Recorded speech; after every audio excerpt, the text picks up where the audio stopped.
Prices have risen for lots of foods, but the cost of eggs climbed the most in the last year, and consumers and businesses have scrambled to keep up.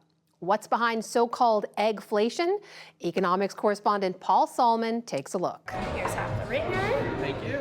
Breakfast time at In a Pickle in Waltham, Massachusetts, which means eggs. I would say 70% of our menu either has eggs in it or revolves around eggs or is egg-centric in some way. So omelets, scrambled, it's in our pancake mix, in our waffle mix, in the French toast mix. People even put eggs on hamburgers too. So, it even crosses over into lunch. We have hard-boiled eggs in our salads. Just a lot of eggs. Eggs that, says chef owner Tim Burke, have, you know what's coming, put them in a pickle. The egg prices are just about 220% year over year right now. And that's wholesale prices, forcing Burke to hike his menu so he doesn't end up in the hole. We only went up 5% though, and we priced our eggs out at 15 cents an egg, but they're 50 cents an egg in reality. So we're kind of taking a hit in our margins, and we're just going to hope for the best that it comes down. Well, why not raise it commensurate with the actual cost to you? We wouldn't have many customers walk through the door. So eggs here have become precious. And we do have to make our employees aware that, this is a commodity that we need to really handle a bit more carefully. Don't drop the eggs. Right, I mean. Do you tell them? Yeah, of course. You tell them not to drop the eggs? Before, when we would mess up an egg or an egg would break, it was no big deal, we have another one. Now it's like, we're mourning that egg. Meanwhile, at the retail grocery store, egg prices soared 60% in 2022 alone, more than any other food item, prompting memes all over the internet. And one farm group lodges a common complaint. Egg producers are price gouging. Economist Brian Ernest says consumers really notice the price hike.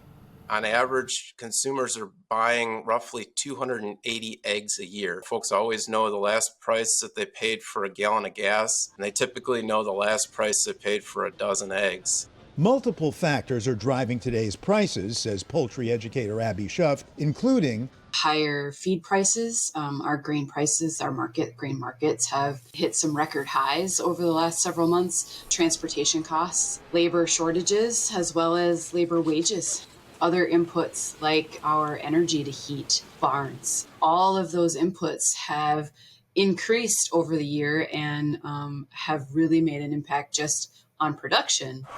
But the biggest driver of eggflation is the worst outbreak of avian flu ever, says Brian Ernest. We've seen depopulations upwards of 40 million layers over the last year. Out of some 300 million layers, or hens. You're talking about 15% of overall production has been impacted by avian influenza this past year. And why do they have to kill millions of birds? So the thought process is to try and stamp out the spread. Because it is so deadly to the birds, they end up depopulating the entire farm itself and putting up a perimeter around the area. Eggflation isn't hurting everyone, though. These are going to be the pullets that we sell in here. At the Waltham Agway store, the hens are healthy and flying, shuffling off the shelf. Hi, guys. Chickens are Dan Wild's bread and butter. The hens here, $30 each. Now, they'll be laying eggs in around 18 weeks. But this flock is dwindling. There was 100 chickens in that 3 weeks ago. Now there's about 6 or 7. Why? There's been a chicken run. Customers flocking to buy do-it-yourself layers. Because the egg prices, everyone's thinking, I need to get chickens. How much has your business increased once egg prices started skyrocketing? 45% at least. I think the numbers on chicken sales this year with the egg prices is going to be phenomenal. Turkeys and turkey eggs are also popular, though here they'll never sell their stud, Edgar, an indoor regular. But also in high demand, chicks. This is a Rhode Island Red? Rhode Island Red. These 2-day-olds sell for $8 a piece. So we've already sold about 25, and they came in yesterday. And by this weekend, hopefully we'll be down to, almost empty. Now, egg prices have ebbed since peaking in December, but economist Ernest thinks they will stay high. Consumers will continue to see higher prices for the eggs that they're buying at grocery store chains. Especially since avian flu remains an existential threat, says Abby Schuft. It looks like it will be here for the foreseeable future. But egg production isn't necessarily a harbinger of persistent overall inflation, says economic historian Adam Tooze.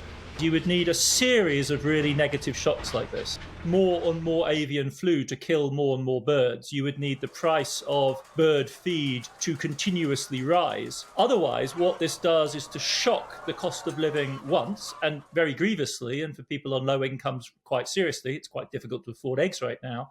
But it doesn't result in cumulative inflation, which is a 5% increase or a 10% increase every year, year on year on year on year.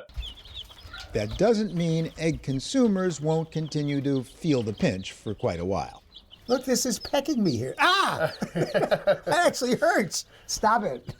As for the folks buying chickens to lay at home, says Tooze, if you add your own labor to the initial investment, You better have some pretty good reasons for doing that, because from an economic point of view, it makes no sense. unless in the broader sense of economic benefits, you get value from bonding with the animals. I hear you have very large eggs. For the PBS NewsHour, Paul Salmon, trying to do so myself in Waltham, Massachusetts. Really? Do they like them?